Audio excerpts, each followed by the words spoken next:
are a lot of things that I am not in life. I may not be the richest man, I may not be the smartest man, and I also may not be the most attractive man, but at least I'm not a celebrity impersonator. Like, every morning I wake up thanking God that I do not have to act like another man or a woman to pay my bills. If I'm keeping it 100, I have more respect for literal criminals than I do for celebrity impersonators. I'm talking bank robbers, carjackers, companies that sell the exact same product each year and completely rob their consumers. They have my respect more than these celebrity impersonators, because as a celebrity impersonator, your job is to quite literally take the look / mannerisms of another person and basically find a way to monetize that. It is the corniest thing ever. Now, a lot of these celebrity impersonators do it because it's convenient. I mean, when you look that alike to a celebrity and you could potentially make money from looking identical to that celebrity, a lot of people would be like, why not? You know, easy money right there. But when I tell you, some people just tend to take these celebrity impersonations to a crazy extent, and it pisses me off because most of these celebrity impersonators start to gain attention and then they start tricking themselves into believing that they're really that celebrity that they're impersonating. Like, for instance, Paige Neiman, the Ariana Grande clone. What seems to have started as an innocent joke back in 2017 on Halloween has now turned into her whole personality. For the past 7 years, this woman has been cosplaying as Ariana Grande, doing her makeup like her, doing her hair like her, taking pictures like her, and she's now doing red carpet shoots with paparazzi for movie premieres like her. And from doing this, she's amassed 10 million TikTok followers and 800,000 IG followers. And according to Famous Birthdays, this woman is 20 years old. So for almost half her life, she's been cosplaying as Ariana Grande. That is some dedication, I can't even lie. But it's also very weird, because imagine if she just dedicated this time that she took copying Ariana Grande and decided to actually like find herself and discover what she actually likes. Like, it's insane the levels that this woman went to look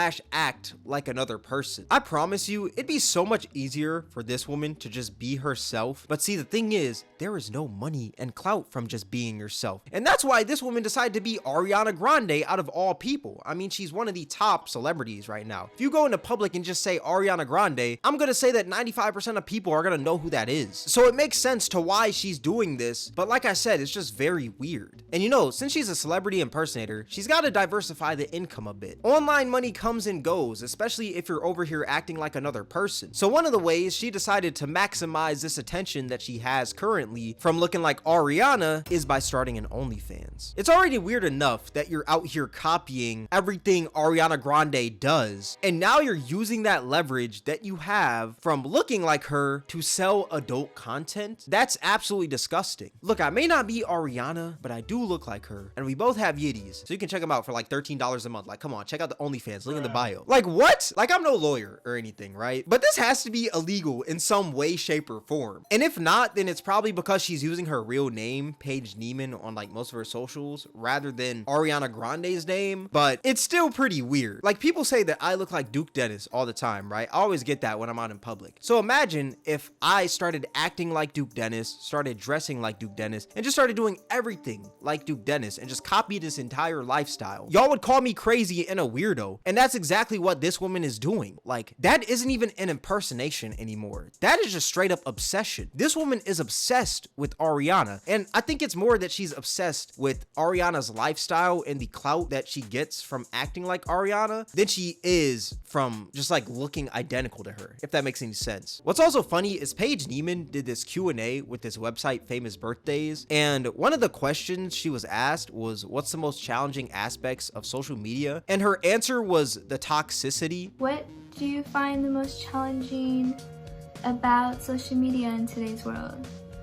Honestly, probably the toxicity. Look, don't get me wrong, toxicity does suck online. I do contribute to it. I'm not gonna sit here and act like a perfect angel, but of course you're gonna receive toxicity for acting exactly like another person. Not acting similar to that person, but acting the exact same. It's different if you were always like that, right? And this celebrity just happens to look like you and you guys just happen to have a similar lifestyle. That's completely different. But you weren't always like that. You went out of your way to copy everything from this one celebrity. Maybe the toxicity would be a little little less challenging if you were just being yourself. Like, I feel like the hate from others wouldn't matter as much as it does to her if she was just being herself, but she doesn't want to be herself, because if she was just being herself, then that attention and money from acting like Ariana would be gone. I feel like the toxicity couldn't even be the worst part though. I feel like the worst part would be if you're impersonating a celebrity and that celebrity gets into some sort of beef, and now you're in that beef, not directly, but people see you as in the beef because you're impersonating that celebrity. That was actually the case for our next celebrity impersonator that we're going to be talking about in this video, which is Perkio, a Lil Durk impersonator. Now, for y'all that don't know who Lil Durk is, Lil Durk happens to be a rapper from Chicago, and not just Chicago, the streets of Chicago. That man was in the trenches. Now, through Durk's hard work and musical talent, he ended up making it out of Chicago to a nicer environment, but he's still wrapped up within the streets. Right now, Durk is quite literally in jail for charges of conspiracy to commit murder for hire. Like, he's really about that life. Right off the bat, you can kind of tell that this isn't the best person for you to impersonate online. But back in 2022, Perkio didn't care about any of that, because from his impersonation of Lil Durk, he was able to amass hundreds of thousands of followers and collaborate with many other influencers and content creators. And through this, he actually ended up having a direct relationship with Durk. There were many times where they were on IG Live together, and even Durk allowed Perkio to perform at one of his concerts. But it's not all sunshine and rainbows, because in that same year, Perkio was doing a collab with the YouTuber Steve Will Do It, a good friend of 6ix9ine, aka one of Durk's ops. And this collab was just supposed to be Steve Will Do It, his crew, and Perkio, no one else. But when they meet up for this collab, guess who pops out? 6ix9ine. And since Perkio is an impersonator of Lil Durk, 6ix9ine decides to do the most disrespectful thing to Perkio, which is putting a jacket around him with Lil Durk's deceased friend King Von on the back of it. It's got bro the jacket. You know what I'm saying? The whole jacket. Someone that 6ix9ine has openly disrespected a plethora of times. One of the most notable points was actually the day that he died. 6ix9ine posted laughing emojis on a post about King Von's death. So that jacket wasn't a gift or anything, it was more of an attempt of 6ix9ine trying to get at Lil Durk. And Perkio got caught up in the crossfire because he's over here impersonating a rapper who has ops. Now you can say that, oh, Steve Will Do It set him up and all this stuff because it was just supposed to be a collab with both of them, not with 6ix9ine to start all this drama. But this wouldn't have happened if Perkio wasn't cosplaying as Lil Durk. He would have been nowhere near the situation if he was just being himself. Like, I feel like you shouldn't really be impersonating celebrities in general because I just think it's kind of lame. But to impersonate a celebrity who's connected to the streets is just so insane to me. And that's another thing for the impersonators out there. I feel like impersonators don't realize that they can't just impersonate someone and like expect those problems not to fall onto them. Even though you're not directly that person and those problems don't really connect to you, those problems are still going to fall onto you because you're acting like that person. At least that's how I see it. And from this incident, you would think that Perkio would stop impersonating Lil Durk, but nah, he's now cosplaying as a King Von and Lil Durk hybrid. This man hit the Gogeta transformation, now he's looking like King Durk. So I guess he just didn't necessarily learn his lesson. Something that I also find funny is that when Durk got locked up, a lot of people were telling this man Perkio to take the fall.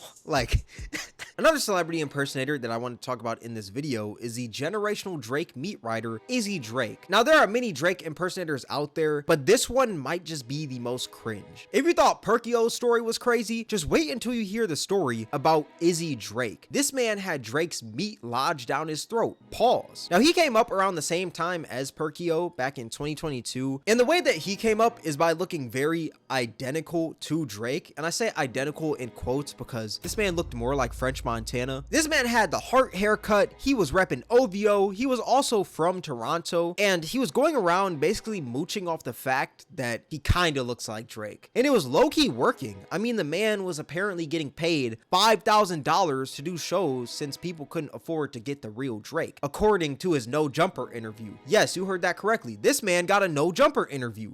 Like, I got some music events I got to show up to, you know. People DM me like, hey, well, you want to come to my event because I can't pay Drake, he's too expensive, you know.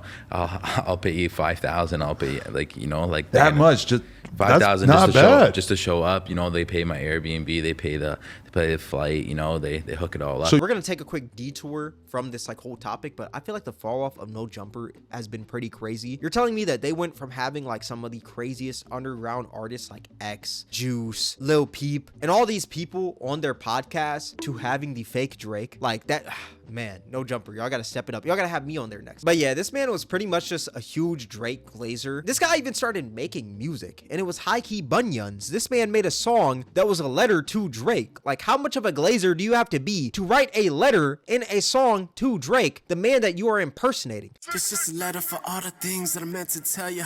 Fixing grammar errors, minus with dip ink on a feather. That shit is fucking trash, dog. Get the fuck off the airwaves. He also ended up making a song with Perkio, and it was a spinoff of Drake and Lil Durk's song, Laugh Now, Cry Later. And you're never gonna guess what this man Izzy Drake did next. He called out Drake for a boxing match. Yo, it's your boy Izzy Drake, OVO Tings. You already know we outside. I just signed with Celebrity Boxing. August 27th, I'm calling Drake out for a friendly boxing match. If I win, you gotta sign me to OVO, or you gotta give me $1 million. If you win, I'll change my name.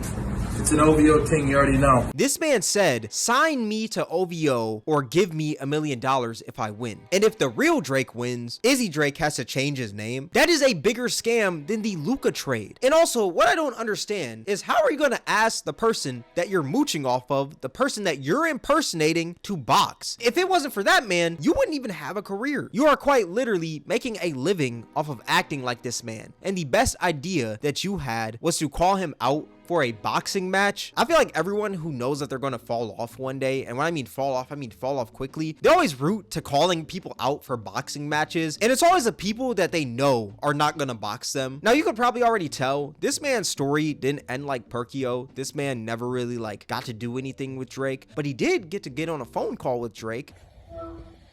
Hey, yo, bro, it's Izzy. What's up?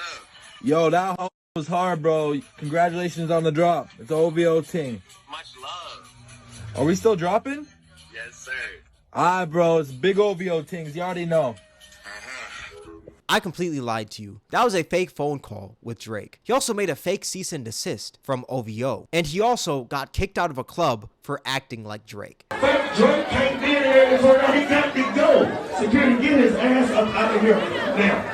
This man just took L after L after L. Like, this man is just breeding L's over here. But yeah, in conclusion, impersonators will always be a thing. I feel like it's never going to be something that like just leaves society. We worship celebrities so much in our society, so it's just not surprising that people are out here cosplaying as them. I personally wouldn't recommend doing it though, because you're always going to be connected to that celebrity in some way, and you can never really make a name for yourself. I also think it's just mad corny to like build a whole career off of acting like another person. Like, just be yourself, honestly. And also, just because you happen to look like someone, I feel like that doesn't fully give you the right to copy everything they do and monetize that. Like, I feel like that's just weird, especially if you're out here making an OnlyFans with that. That's just absolutely disgusting. But yeah, let me know what y'all think about celebrity impersonators in the comment section below. All that being said, thank you guys for watching. If you guys made this far, I appreciate you. Twitch, Cameron WAK, Discord link in the description. If you guys enjoyed this video, then I highly recommend you guys check out my most recent video. It'll be right up here on the screen. All that being said, thank you guys for watching. It's Cameron, and I'm out.